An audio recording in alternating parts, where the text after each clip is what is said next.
I will not pretend the hard times are over. Difficult days lie ahead. More jobs will be lost, more plants will close. More dealerships will shut their doors, and so will many parts suppliers. But I want you to know that what you're doing is making a sacrifice for the next generation.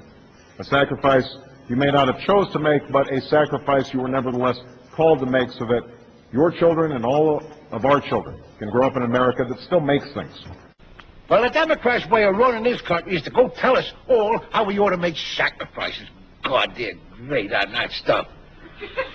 But they're all going to have us over the hill to the poorhouse. We ain't going to be able to drive over there because we ain't got no gas, so we're going to have to walk it. Now, let me be clear. Let me be absolutely clear, because I know you'll end up hearing some of the same claims that rolling back these tax breaks means a massive tax increase on the American people. I want my insurance back.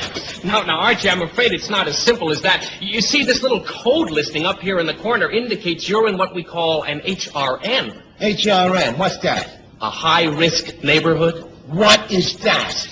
Well, Uncle Archie, now let me make this perfectly clear. Where have I heard that before? Let me be absolutely clear. Because you ain't going to sell me none of your progressive pink or welfare ideas. So what have you got against welfare? Everything.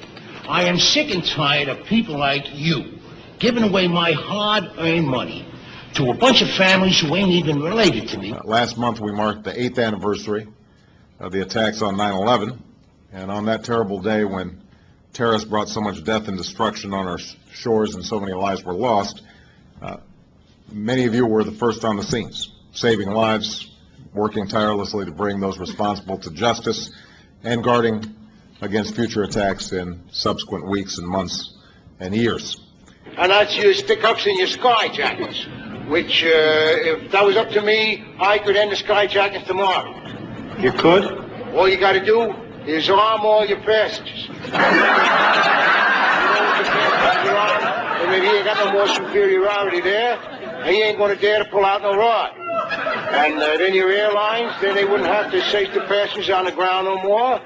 They just pass out the pistols at the beginning of the trip, and then pick them up again at the end. Case closed. Because, you know, it is just wonderful to be back in Oregon, and over the last 15 months we've traveled to every corner of the United States. I've now been in 57 states. I think one left to go. Alaska and Hawaii I was not allowed to go to, even though I really wanted to visit, but my staff would not justify it. And meathead, dead from the neck up. Meathead.